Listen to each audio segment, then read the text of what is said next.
Morning, everyone. I think people are just going to gradually file in as they come, but very warm welcome to the fourth annual Edelman Smithfield Investor Summit. Thank you very much for joining us this morning, and thank you to LSEG for graciously hosting us here. My name's Andy Wild. I head Edelman Smithfield's financial services team globally, and in that capacity, I've got the privilege of working with many of the world's top investment firms. And the purpose of this event is to bring those leading investment firms together and provide an insight that I don't think you can really get anywhere else into what the coming year looks like from an investor point of view. Today you'll hear from chief executives, you'll hear from CIOs, you'll hear from top equity, fixed income and private markets investors about what next year looks like from a macro perspective. You'll hear about what risks they perceive to be lurking in the financial closet. You'll hear about what companies should be doing to impress and seduce shareholders.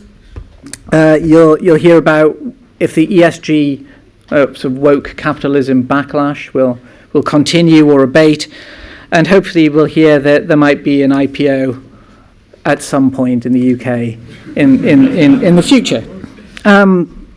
It's all on the record, and I should say that, and I should say that we're delighted to have so many of the media with us here today, and that's kind of a disclaimer for us as well, just for the record. And before we get into it, just a couple of perfunctory notices. Firstly, after each panel, there'll be a roving mic, and although we're not in a cavernous room, you can probably be heard without it. We're also recording this, so please do wait for someone to come along and thrust a microphone into your hands before asking a question. Bathrooms. Just outside to your right, and I've been told to say that there is no fire alarm scheduled, so that is real. If you hear it, probably escape at that point. To open proceedings, I'm thrilled to be joined by Sir John Sawers. In addition to holding a number of very senior diplomatic roles, including the UK ambassador to the United Nations, Sir John is best known, I think, as in his role as the former head of MI6, the British Secret Intelligence Service. And after a huge year of political change and a huge year of geopolitical upheaval, who better to set the scene for the discussions we'll have this morning than him? And me, of course, but mainly him. So while I nonchalantly segue to my seat, if you could please help me welcome Sir John to the stage.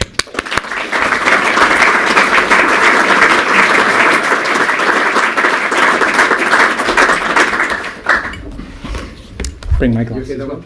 Yes.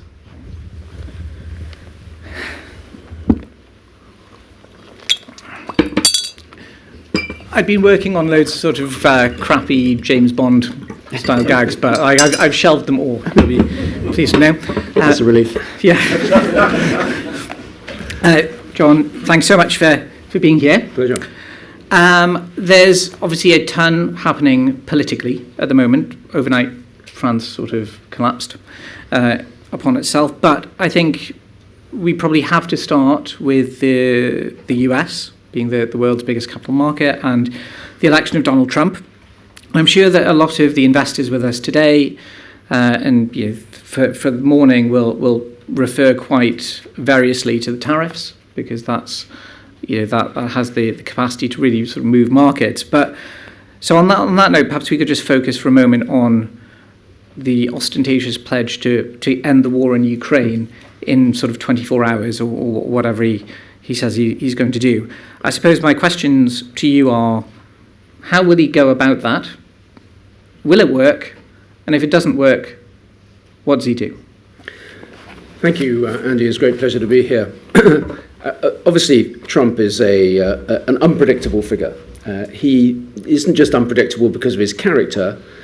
he believes, like Richard Nixon did, that if you're unpredictable, then it keeps everybody on their toes, makes everybody uncertain. He sees it as a strategic asset as well as a reflection of how he sort of survived and thrived in the world. So one thing is clear, well, anybody who is confidently predicting things is probably getting it wrong, because he will decide from time to time how to make his next move. And if you ask Trump now, what is the content of your Ukraine initiative, he probably doesn't know. He's appointed Keith Kellogg as his envoy, and I expect General Kellogg will visit various capitals, including Kiev and Moscow, to try to bring together a package. Obviously, it's not going to be a package which meets Ukraine's demands. It's going to be closer, I suspect, to Russian demands. You can't regain at the negotiating table territory you've lost on the battlefield, and about 20% of Ukraine has been lost in the last 10 years, 2014 and since 2022. So you're going to see something which sort of freezes the conflict in place. But what is uncertain is how Putin is going to react. Putin he's geared up his whole country to a war footing. Some 30% of the budget is now being spent on defence and defence industries. And they're losing a phenomenal number of people. I mean, it is just quite extraordinary. Up to 2,000 people a day being killed or wounded on the battlefield. That's, they have already lost far more than they lost in Afghanistan over 10 years. So it's impacting Russia, but Putin is fixated on this. It's interesting, I was talking to a friend of mine who was in Beijing recently, and the Chinese are watching this very, very closely. They say that only Nixon could go to China and only Trump can go to Moscow. And they are predicting this is the Chinese, they fear that there will be a Trump-imposed solution in Ukraine, which will then recreate this bromance between Putin and Trump. I'm not so sure about that, but it's interesting the Chinese are worried about that the outcome on Ukraine could have an impact on the three-way geopolitical rivalry between the United States, China, and Russia. What they do if they fail, you asked me what do they do if they fail. Well, that in a sense is most likely, I think, that Trump's initiative will not succeed. He then will face a choice of, do you double down in support of Ukraine? Possible, but not likely. Do you double down in support of Putin, and that would be really disruptive in Europe, or do you just simply walk away and leave the mess for Europe to sort out? And I suspect the third one is the more likely. And in terms of Europe sorting out that mess, I mean, it's not been great at sorting out its own mess. But actually, on a note of national security, something that I'd be quite interested in. The other thing about Trump is he's a famous sort of distruster of the deep state, which obviously you were a part of, and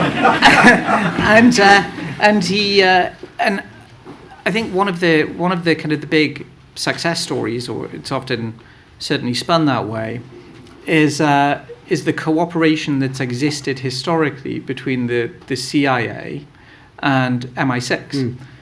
And do you feel that a Trump administration could potentially threaten that? He's obviously made some picks in his administration, not just him, but the people that he's surrounding himself with, who are not orthodox. Well, you're right. Some of his picks are being unpicked at the moment, which is a good thing. Matt Gaetz being ousted. Maybe Mr. Hegseth will be next in line for that.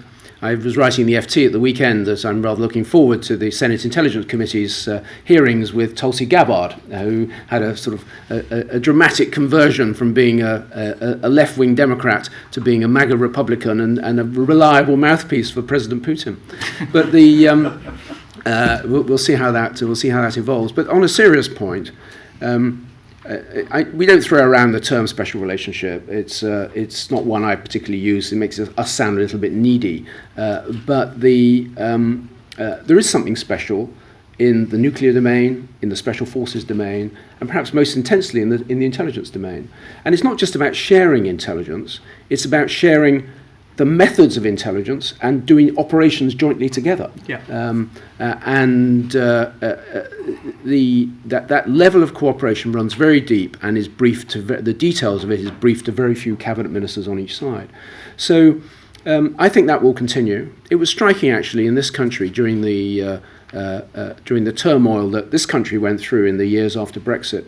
Actually, the reliable bits of the institutional fabric of the UK became those long-term institutions separate from politics. So the intelligence service, the armed forces, the Bank of England, the institutions which stand even when politics fails and politics gets itself in a complete mess. And you were talking about the French government falling. French politics are in a mess. German politics are in a mess. South Korean politics are in a mess. Who would have guessed that one? But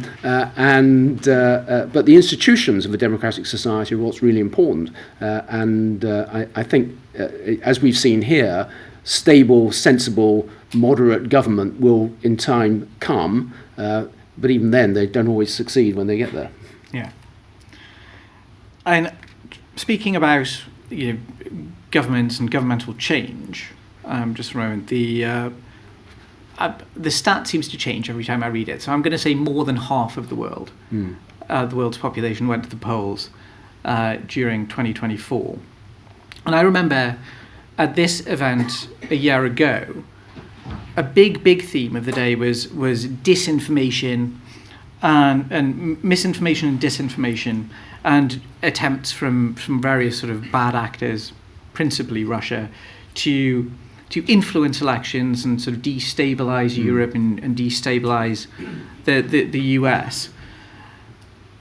I don't know whether it's because the media simply focused on other things, but that theme seemed to be the dog that didn't really bark for me during the US elections. And so do you think that disinformation was sort of if I could use the term, like a faddish risk? So we got maybe ahead of our skis a bit. We maybe overreacted to the threat that this actually poses, or is it that we're all missing something? This is not something new. When I first joined the deep state back in years after university, looking at the French and the Italian communist parties, looking at the way British trade unions were influenced by the Russian, the Soviet Union. You look at the German peace movement, how that was being influenced.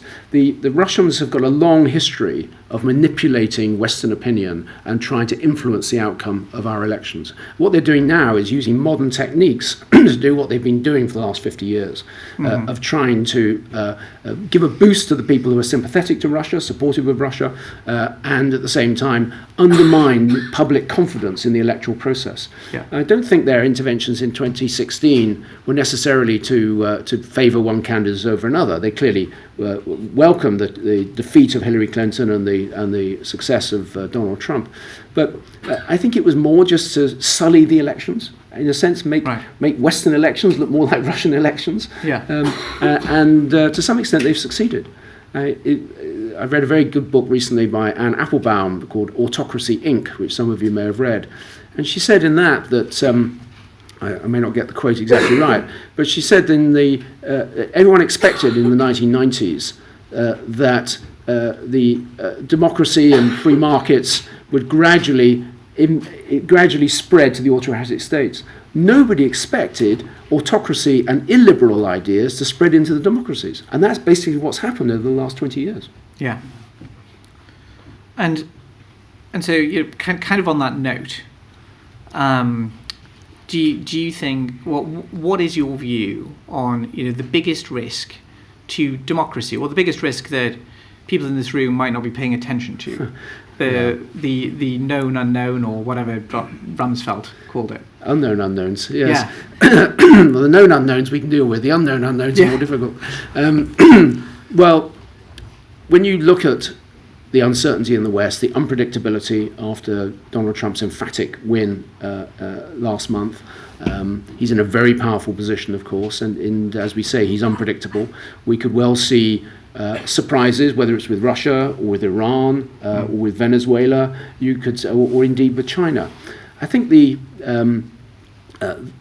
way Trump looks at the world, it's these big pieces on the chessboard. It's China, it's Russia, it's Europe, it's America. and it's the Middle East, Saudi Arabia, and so on. And I think he will be focusing on those big pieces.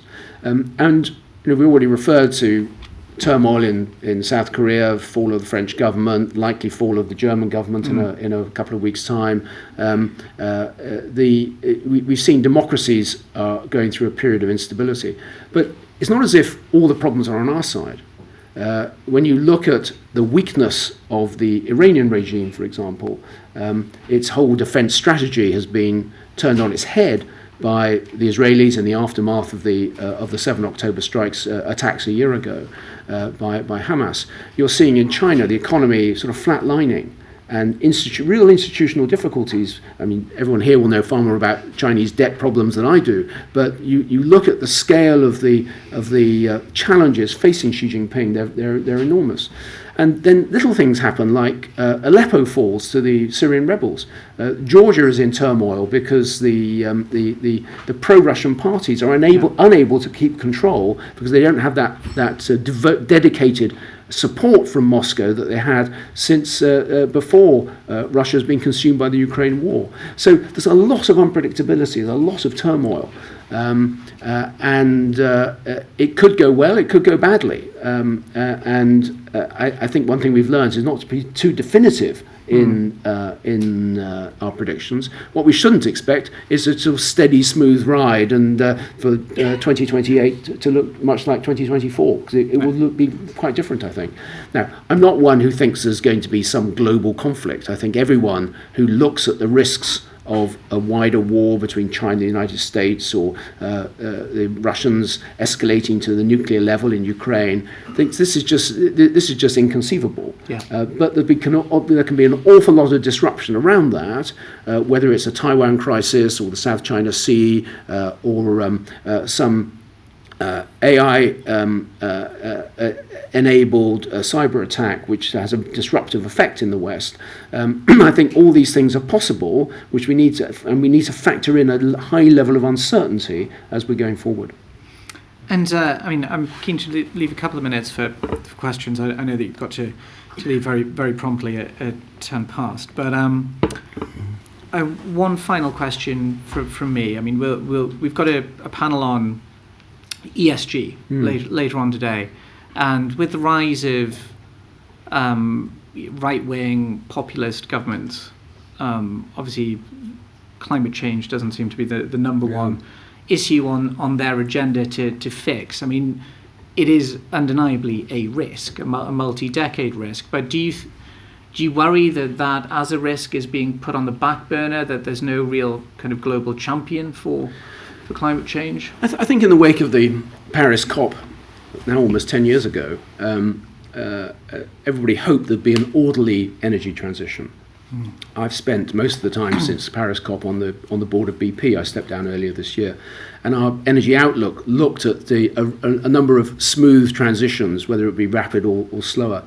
Actually, the conclusion now is it's more likely to be an erratic change, and not a one which is where we carry on without taking enough effort until something catastrophic happens. And there's a thing in social sciences called the Overton window.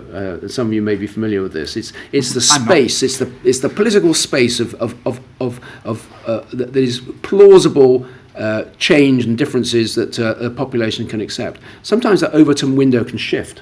And we've seen that in the United States. The shift on policy towards immigration, on trade and so on, has shifted in the last 10 years in a way which is unrecognizable from how it was before.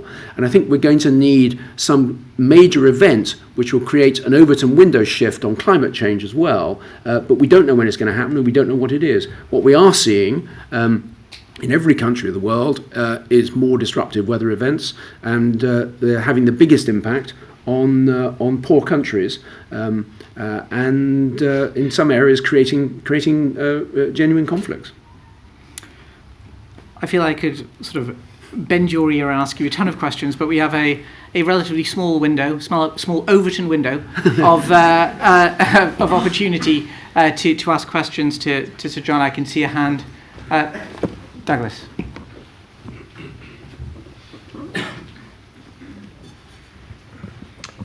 Douglas McNeil, former government economist. Sir John, I think it could be said that one of China's long-term strategic aims is to divide Europe and the US.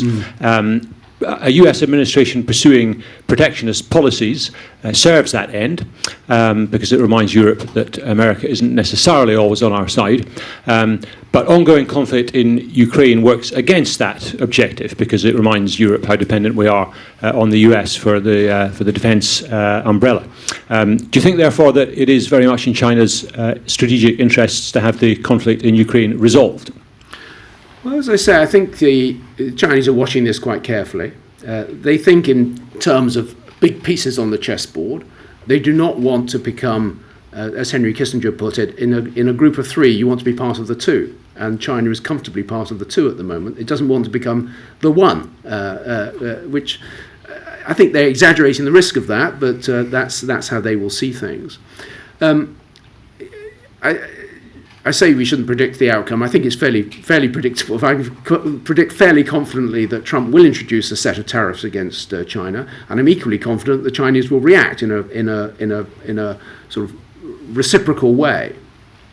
And one of the things we all know is that the Chinese still have a sort of statist economic strategy, favouring the SOEs, favouring export-led growth. And if they can't export the same volumes to the United States, then they'll look for other markets, and the biggest one is going to be Europe. So they will want to retain relations with European countries. They want to retain good trade, but they will also be tempted to dump goods on the European market that they can't export to the US. So it's going to cause real problems in Europe. We've seen, for example, electric vehicles is a classic case at the moment. You've seen Europe introducing tariffs on EVs from China. The Chinese are producing really rather good EVs at the moment of a good value. But if you want to protect Ford and General Motors in the US, or you want to protect Volkswagen or Stellantis in Europe, well, you've got you're going to support some similar tariffs. So I think it's going to be difficult to navigate. But the difference between Europe and the United States is we don't have the same strategic interest that the United States has in being the dominant power in the Western Pacific. That's something which the United States, Japan, South Korea, Philippines, Australia all have in common. Europe is supportive of those countries, but is not going to get engaged militarily, I don't think, if there's a crisis over Taiwan. And there could well be a crisis over Taiwan in the coming 4 years, as, if I can just segue into that briefly, if Xi Jinping is running into serious problems at home and needs an external distraction, and if the Chinese assess that Trump is actually not serious about defending democracy in Taiwan, this might be an opportunity the next 4 years for I don't expect a sort of cross-straits invasion or D-Day style, but you could see a gradual sort of suffocating embargo, a customs regime around Taiwan imposed by China, which creates a crisis in the coming 4 years. This will create difficulties. I think the Chinese will want to ease apart Europe and the United States, and I think is doubly in our interests, and something which we'll have to reinforce with the US administration, that we do actually need to stick together, both on Ukraine and in dealing with China. There can be nuances of differences, but the transatlantic alliance has been the fundamental saviour through the 20th century in different times, in different ways, in hot wars and in the Cold War. We can't allow it to come apart in the 21st century. Last question. Yes, sir. Christian Simon, Alpha Alternatives. On the geopolitical players that you mentioned, being Russia, China, and the US, India has 1.4 billion population. It's a large country. It's also growing. I think growth is over 6% this year. It's outperforming everybody, and it has been doing for a few years. How influential or non-influential do you think India is and can become? Yeah, India was the country I should have mentioned in addition to the big building blocks. The Americans and Trump himself will think about India as part of this, partly because of his good relationship with Narendra Modi, partly because, as you say, India is going to be, I expect, the fastest growing major economy in the world for the next 5 years or so, possibly longer. And there's a lot of things that India has in its favour. It's a plural system. Its rule of law isn't perfect, but it's darn sight better than it is in more autocratic countries. And in some ways, the setback that the BJP had in the elections earlier this year has enabled us some institutional correction. You're seeing less of the Hindutva extreme nationalism in India. You're seeing the media and the courts refining their voices and balancing the centralization of power, correcting that over-centralization of power that we saw in Modi's first 2 terms. So I think India is really important, and it's an important strategic player. But India is not going to become an ally of the United States or of the West in the way that Japan or Australia is. India, you probably know India well. India will have its own way forward that it wants to chart, which is not being part of any bloc at all. What the West has in its advantage is that the biggest strategic threat to India is China, and that's an India. If you're trying to rebalance your supply chain, India is the only really at-scale alternative to China. So India is going to have a big role to play. At the same time, as we see, Modi likes to be part of the BRICS. He likes to be part of the Asian cooperation, and he wants to be an independent player. And I think that reflects a deeply ingrained Indian instinct that we've seen really since independence, whatever it was, 75 years ago. So it will be an important player, and Asia is the focus. That is going to be the big arena for America and indeed for Europe. It's not so much going to be the transatlantic area in the rest of this century. It's going to be more Asia, and how countries are going to engage with Asia, respond to Asia, and deal and engage themselves in some of Asia's problems. I must keep us moving, and I'd like to say thank you very, very much indeed for joining us. Perhaps we could all... Thank you very much.